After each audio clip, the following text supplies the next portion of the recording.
Olá! Na aula de hoje nós falaremos sobre o movimento literário do século XVIII no Brasil, ou seja, nós falaremos do arcadismo brasileiro. E para falarmos do arcadismo brasileiro, é importante que você se lembre do que foi o arcadismo em Portugal e de suas principais características. O arcadismo foi o quê? Foi um movimento de rebeldia contra os exageros do barroco. O arcadismo visava a restauração da sobriedade e da simplicidade clássica e renascentista. Vejamos uma imagem que tem tudo a ver com o Brasil no período do arcadismo.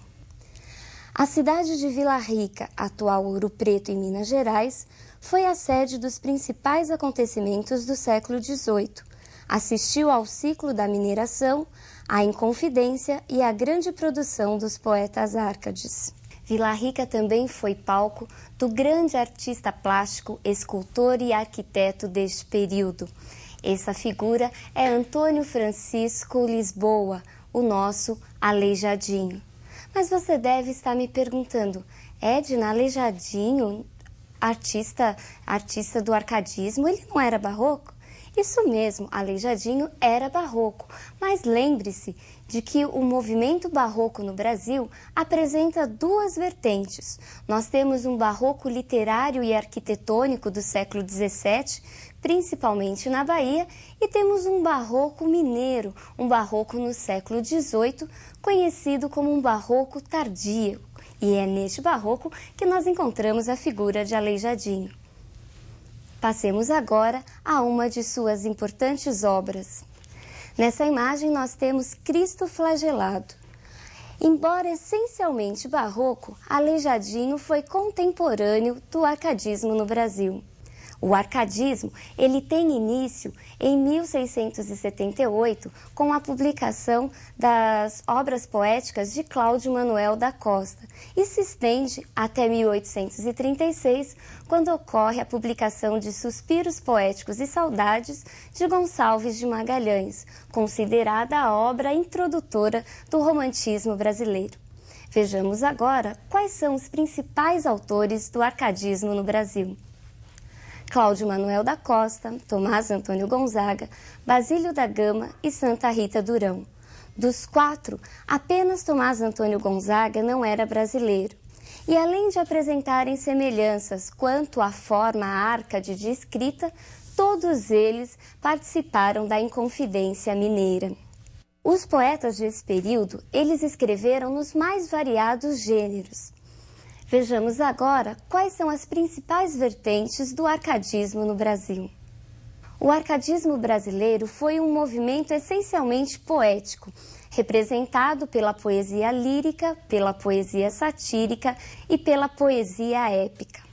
A poesia lírica ora apresentava resquícios do barroco, ora apresentava antecipações românticas.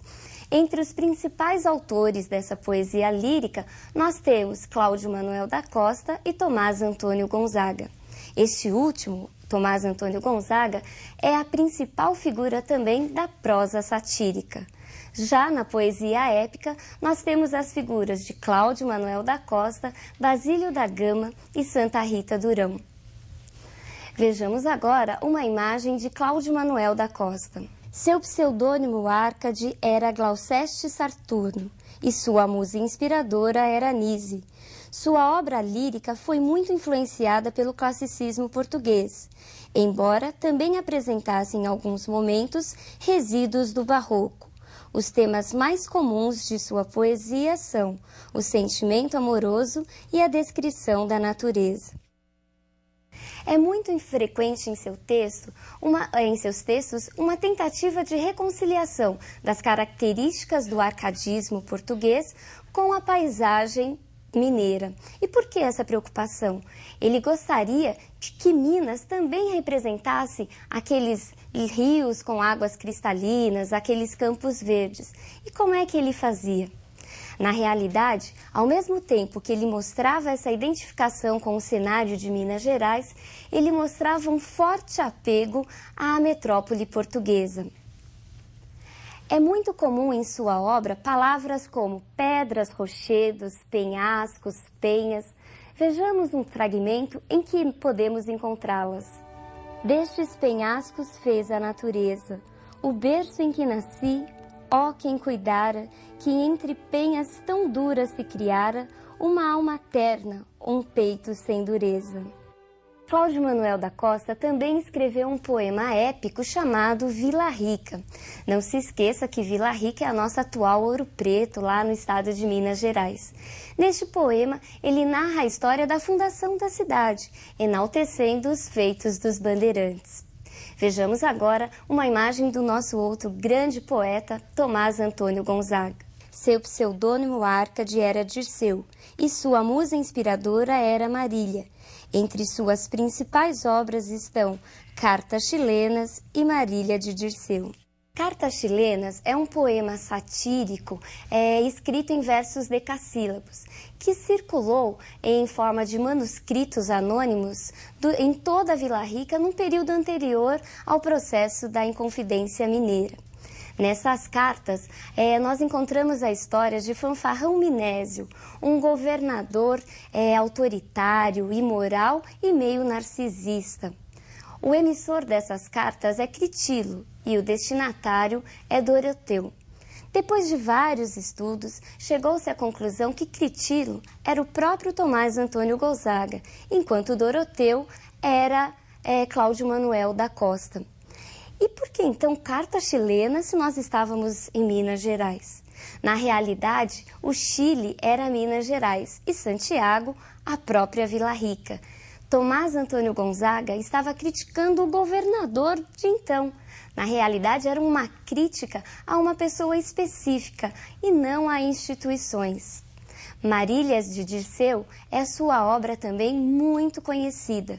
Segundo a história, foi uma das obras mais publicadas em língua portuguesa. E as liras contam a história baseada no amor verdadeiro entre Tomás Antônio Gonzaga e a jovem Marília Doroteia. E o que são mesmo as liras? As liras são composições poéticas em que se repete a cada estrofe um estrebilho ou um refrão. Vejamos agora uma das primeiras capas de Marília de Dirceu. Marília de Dirceu está dividida em duas partes. Na primeira, encontramos a felicidade proporcionada pelo amor. Na segunda, num tom mais negativo, provocado pelos sofrimentos advindos da prisão, encontramos uma série de reflexões sobre a justiça humana e a lembrança da amada. Tomás Antônio Gonzaga realmente foi preso e degregado para Moçambique por sua participação na Inconfidência Mineira. Daí esse tom negativo, esse tom pessimista na segunda parte das liras de Marília de Dirceu. Outro grande poeta Árcade é Basílio da Gama. Basílio da Gama tem como obra principal o poema épico O Uraguai. Cuidado que não é o Uruguai, mas sim o Uraguai. Esse poema épico, ele vai contar a história, ele vai narrar as lutas dos índios de 7 povos das Missões no Uruguai contra o exército luso-português. Este poema épico, ele não fica preso aos modelos da épica camoniana, muito pelo contrário.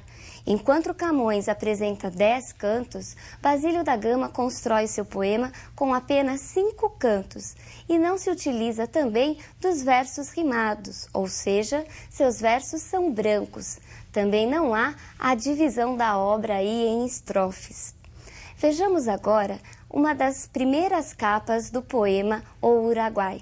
Entre as personagens destacam-se Gomes Ferreira Andrada, o herói português, Balda, o vilão, uma caricatura dos jesuítas, e os índios Cacambo, Lindóia, sua esposa, Caitutu e Tanajura, a vidente. Neste poema, o índio aparece aí pela primeira vez como a figura do bom selvagem e aqui encontramos também a exaltação, a descrição aí inflamada da natureza, da paisagem brasileira. Um dos episódios mais importantes desse poema épico é a morte da índia Lindóia, que se deixa ser picada por uma serpente venenosa depois da morte do marido. Outro grande poeta deste período é Santa Rita Durão. Sua obra mais importante é, sem dúvida alguma, o poema épico Caramuru. Mas contam aí as más línguas que Caramuru não foi muito bem aceito na época. E Santa Rita Durão, numa atitude aí de nervosismo, acabou rasgando todos os outros poemas que já havia escrito. Passemos a uma das primeiras capas de Caramuru. O poema, escrito nos moldes da época camoniana, caracteriza-se pela exaltação da paisagem brasileira. Entre as personagens destacam-se o português Diogo Alves Correia, o Caramuru, e as índias Paraguaçu e Moema. O poema Caramuru, ele conta a história do processo de fundação, do processo aí de descobrimento da Bahia, do estado da Bahia. Neste processo, nós temos aí a chegada do português na figura de Diogo. Quando Diogo chega em terras brasileiras, ele é tido como um deus, uma espécie de trovão, daí ser chamado de Caramuru. Todo esse poema ele foi escrito nos moldes da poesia camoniana, ou seja, apresentando 10 cantos, versos rimados e estrofes também, dividindo aí esses versos. O episódio mais famoso de Caramuru é o trecho que narra a morte da Índia Moema. Vejamos uma imagem que ilustra e que é conhecidíssima deste episódio. Moema era apaixonada por Diogo, mas é Paraguaçu quem se casa com ele. Quando os dois estão indo para Paris, Moema se lança ao mar, nadando atrás do navio e acaba morrendo afogada. É importante lembrar que o arcadismo foi o movimento literário responsável pela primeira vez pelo início da busca de uma identidade realmente nacional para a nossa literatura. Mas, segundo alguns estudiosos, este início, essa busca, essa identidade nacional somente será alcançada na escola posterior, ou seja, no romantismo, onde os limites da colônia e da metrópole realmente começam a se firmar, a ficarem mais nítidos para todo mundo. Por hoje é só, um abraço e até a nossa próxima aula.